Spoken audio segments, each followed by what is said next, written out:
Hey, Brenton here from Effortless Swimming. In today's video, we're looking at Sharon Van Rouwendaal's technique. She's the Olympic 10K champion, 10K gold medalist from the 2016 Olympics, and she has a very unique stroke in a way in terms of her kick, but an incredible catch, which is probably the most standout thing in her stroke. So in this video, we can see the side view here, and what you'll notice initially is the kick is quite different to what you may have seen with many other swimmers. We have looked at Greg Paltrinieri's technique, and he also uses a crossover kick. And this one's probably a little bit different than what Paltrinieri uses. So you'll see that we get just like a normal kick there, and then we get that crossover kick where the top of the foot hits the back of the heel. And then on the next stroke, a normal kick, and then again, another crossover kick. So that's what we refer to as a crossover kick. Now, this can be a very effective way to swim long distance. Now, one of the reasons for that is it's a very efficient way to kick it. You can do it without using a lot of effort. The other thing is it can help you sit up quite high in the water if you've got good strength through your glutes and through your core as well. And there's a number of other reasons why you might want to use a crossover kick. And I'll link to a video where we talk more about this in the description below. So you will notice her crossover kick. One of the things you'll also see is if we look at her head position, terrific posture. So we get the eyes looking slightly forwards there. And one of the things that I really like is obviously that head position. Long neck, really lengthening through the back of the neck, and the top of the head is sitting just out of the water. And that's what we encourage most of our athletes to do, is to have that same sort of head position. So while you may have heard you've got to look down when you swim, yes, it's a good thing to do, but we often find when you actually look at it, most top swimmers do look slightly forwards, and they have the top of their head just out or just above the surface of the water there. So that's what we encourage for most of our swimmers to do. The other thing you'll see there is that great posture, starting really from the hips all the way through the spine. So if you imagine that you're being lengthened, you've got a long spine, long torso, that will sit you in this nice and tall and proud posture, which then just allows you to be quite strong through these most important parts of the stroke, through the power phase of the stroke through here. Now, the other thing that you'll see here is obviously the catch is really good. It doesn't get much better than this. In terms of her high elbow catch, where she starts, and you will have seen this in one of our previous videos, that beginning catch is fingers below wrist, wrist below elbow. All right, fingertips are about underarm depth there. So when you finish reaching forwards, we want to see good length and good extension, essentially all the way through the hip, through the torso, and then it goes through the shoulder and through the arm. So really nice length through there. And the other thing you'll see there is that shoulder is up near the side of the face as well. So there's not too much of a gap through there. It's not right up on the side of her ear or anything, but it's kind of very close to her cheek through there. Now, as she begins the catch, you'll notice that the upper arm hardly moves while the forearm and the hand drops down. So what we'll see here is that pretty much stays there as the hand and forearm drops down. And in terms of a high elbow catch, you don't get much more vertical than that. Now, that can put a lot of strain on the shoulders. That can put a hell of a lot of strain on the shoulders.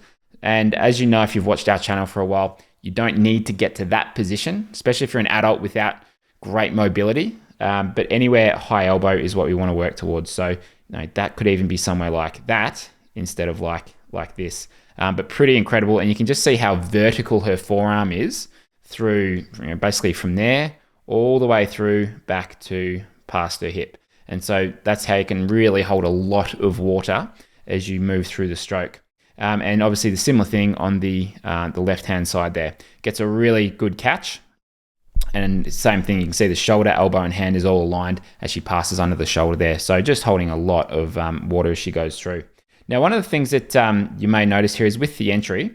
So with this right hand, the fingertips just enter, or even kind of enter at the same time as her elbow, and she reaches forwards and gets down to a pretty good depth there.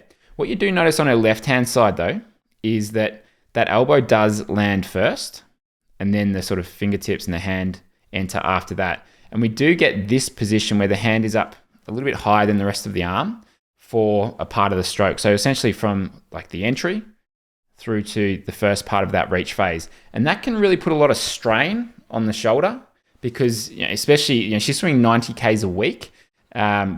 most weeks, I imagine. So that is a lot of distance and a lot of strokes where there could be a lot of pressure or a lot of strain put on the shoulder up the top here. So what we normally recommend is get the fingertips to enter first, then basically get the rest of the arm to enter after that. So we would ideally want to try and get the fingertips in, or the hand in, a little bit earlier, so that we haven't got the hand higher than the rest of the arm, because that can be one of the things that can really lead to shoulder injuries, or at least bursitis and a lot of sort of soreness through the shoulder there. So that's what we tend to look at. And if you saw our video on shoulder injuries, then that was one of the common causes of shoulder injuries through there. Now, as we go through this, the other thing you'll see is she gets great rotation side to side. So looking at her hip rotation and shoulder rotation, you'll see we get this nice rocking side to side. So good rotation on the breathing side there in terms of her hips and her shoulders. And then as she begins this catch, all right, so remember the catch is the setup phase. So she's not really applying a lot of power yet, but then once she finishes the catch about here, then you'll notice that this hip starts to rotate down as this arm starts the beginning of the pull, and we get this really good connection through there. So we want this length from this hip all the way through to the shoulder. That sort of connects up with this catch here, and you can see she does a really good job of that. And then obviously the same thing happens on this side. So she sets up the catch really well. Now she's in that sort of power phase, all right? Then she can start to press back while this opposite hip starts to rotate back to the other side. You can even see there, like that's extreme. You don't even need to go to that point where that hand has moved through more than the elbow has. So again, that can put a lot of strain on the shoulders for most people. So that's why we encourage most of the adults that we work with at clinics or in our online coaching is just go for anywhere in that high elbow range. And that is going to be very, very effective. And it's going to mean that you're not working within or outside the limits of your mobility. And it's also just going to be much more sustainable for you. So obviously a really, really nice swimmer. And she's got a pretty high rating, which is pretty common for a lot of distance swimmers. So her rating here, I think, is around low 90s last time I checked it. So 92 strokes a minute, somewhere around there, which is a pretty high stroke rate. And depending on the event that you're doing, you may not want to hold that for 10K, but a very fast stroke rate. So you can see there a couple of things that you might be able to implement in your own swimming. So if you did enjoy this video, hit the subscribe button if you're not subscribed yet. And I'd love to know in the comments what you think of her style and anything you learned from this video. So thanks for watching. And if you're not a member already, I'll put the link below to our online membership. And this is where we have access to all of our technique courses, including the virtual freestyle clinic, where I take you through the exact stuff that we do in a clinic. And this is a really good way for swimmers that are wanting to improve their own swimming, to swim easier, to swim faster, and really just to be a nice and graceful swimmer without having to overcomplicate it. Because you might have noticed in these videos there's a lot to think about, but if you were to focus on the 20% of the things that will give you 80% of your speed and propulsion, then that is a great way to simplify things. So that's what I often recommend to people who ask me, what can I do to get faster? And I think a lot of times it comes down to simplifying it. And the virtual freestyle clinic is a great way to do that. So thanks for watching. See you next week.